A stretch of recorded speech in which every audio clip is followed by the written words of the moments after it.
Post-Apocalyptica.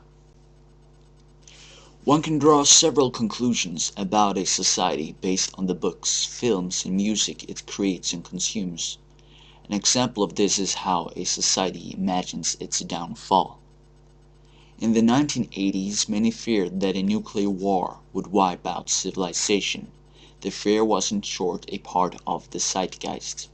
Not surprisingly, this was also a time when the post-apocalyptic theme was popular both in the cinema, in books, role-playing games, etc.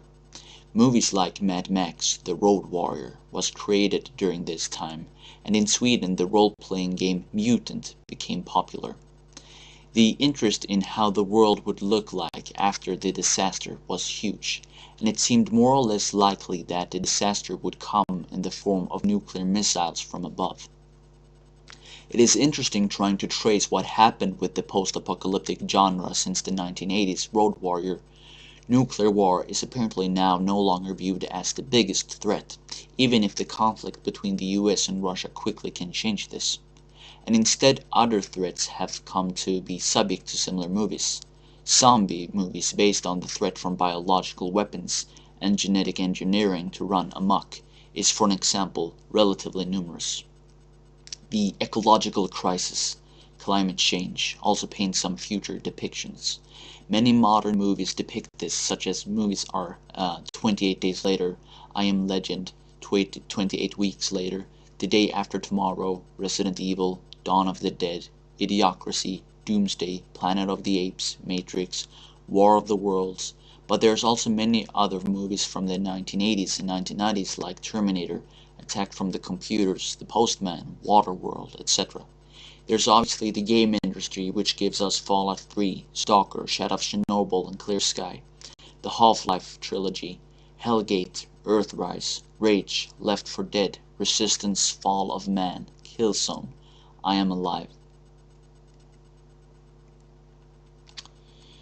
Apocalypse or disaster. Our time's view of the apocalypse is historically unique, and has a lot of negative things to say about the modern world, implicitly and directly. Earlier societies have also held an apocalyptic view of the future, and had a belief in the great final battle with the large B as part of their worldview. But because they were filled with faith in something higher, this event also had the metaphysical issues. The gods have faced their enemies in Ragnarök. God and Satan have clashed over Armageddon, etc.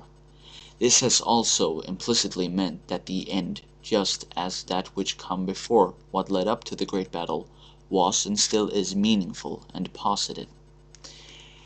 After the end, it is also suggested that a new world take its beginning, either a new golden age or the 1,000-year-old Reich. Like most things in the modern world, the disaster is missing these elements. Rather than there being a meaning behind the disaster, it is instead regarded as an accident. An accident which, according to a philosopher like Baudrillard, is embedded in the modern world's complexity, and rather than be followed by something good, it follows from this chaos instead both misery and devastation. It also has a purely material nature. Hey, mister, what happened to the car? What do you think happened? Looked like it was chewed up and spat out. Perhaps it's a result of an anxiety. A theme from the 1970s that had made a comeback is the social decay.